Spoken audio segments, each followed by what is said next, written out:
Hello guys, welcome back to my YouTube channel. So here today I'm going to share to you about how to do the task of IELTS Writing Task 2 tutorial with me, Aldo Tagalong. You can call me Aldo Tagalong or Mr. Aldo Tagalong, as that's actually kind of like the names that actually my students call me. So this is about like IELTS Writing Task 2. If you see, the instructions stated that you should spend about 40 minutes on this task. Write about the following topic. Considering adults spend much of their lives at work, having job satisfaction is extremely important. What factors contribute to the job satisfaction? And how realistic is the expectation of job satisfaction for all employees? Give reasons for your answer and include any relevant examples from your knowledge or experience. Write at least 250 words. So we need to have a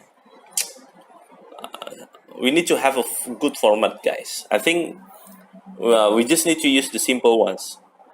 Myself actually use this one, the steps. Like we need to start with a good introduction, first paragraph, second paragraph, and the conclusion. Okay. Now we need to start with the introduction. Here, in the introduction, actually use a negation of the statement of the task. So I said the first sentence of my first introduction is, in some parts of the world, job satisfaction is not considered as a contributing factor to the worker's life. So I use this type. And then after that, the following sentences, I said that this is the way I paraphrase the statement of the task.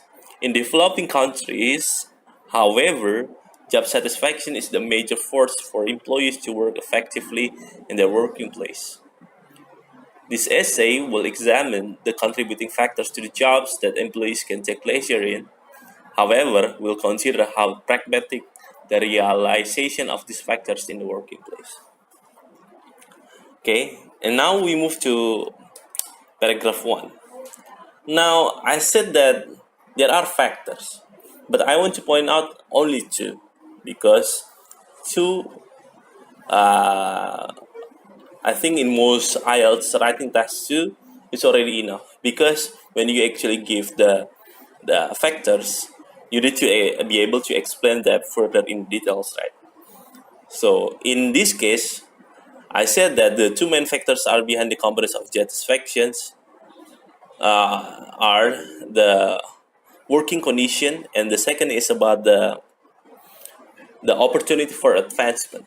Okay, so I said that two main factors are behind the components of job satisfaction. The first is the working conditions. Employees need to have proper working conditions such as safe and spacious working place, good lighting, and enough productivity tools. If these requirements are not met, catastrophes may happen. I recently heard a tragic and sad case in which the aspect of worker safety were compromised and neglected. There was a big fireworks manufacturing plant in West Java that was on fire during the working hours. The police found that the employer did not have any safety tools, proper working procedures, and enough space for storing the fireworks. In other words, the employees were simply working with actual bombs. The fire was so devastating and some of the workers got killed. The second factor is the opportunity for advancement, in which all employees have equal right to be promoted through reliable criteria and careful assessment.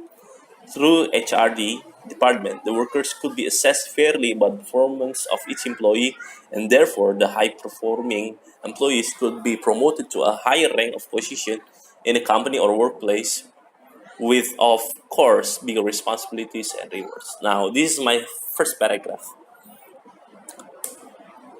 And now my second paragraph, I said that this related to the second question, that how realistic the expectation should be. I said here that It only happens if there's a mutual understanding between the employees and the employer. I said that in order to make these things happen, the employer and the employees need to have a mutual understanding and be realistic about which working condition and expectation should be met. For instance, most advertised jobs have announced what the rates of salary, accommodations, and services that a worker will receive if he or she gets hired. An employee can argue or complain when these things are not met when they have done their jobs. On the other hand, it is not uncommon when employers question the reliability of a worker when they have done their responsibilities, giving a good salary, accommodation, and service, while the employees did not perform well. Now, I want to point out, guys, that well, I think the sentence that says, "on the other hand," it is not uncommon. Now, if you see, what I'm trying to say is it is common. But the IELTS examiner is looking for this double negation. So the style is like either you say it is uncommon or it is unsurprising.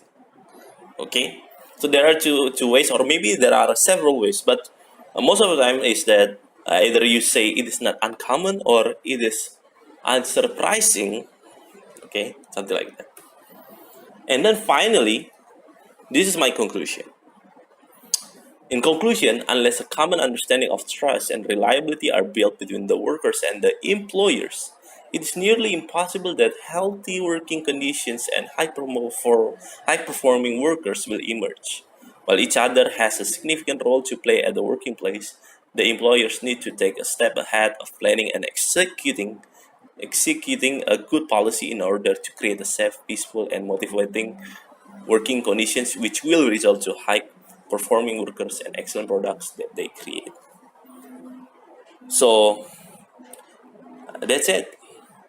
Please give comments, give your suggestion. I myself will predict that the score for my IELTS writing task 2 will be in the ranging of 6.5 and 7.5. That's my opinion. If you have um, good opinions in which that you actually can improve this, let me know. Okay, please check my other YouTube videos in my channel. See you. God bless you.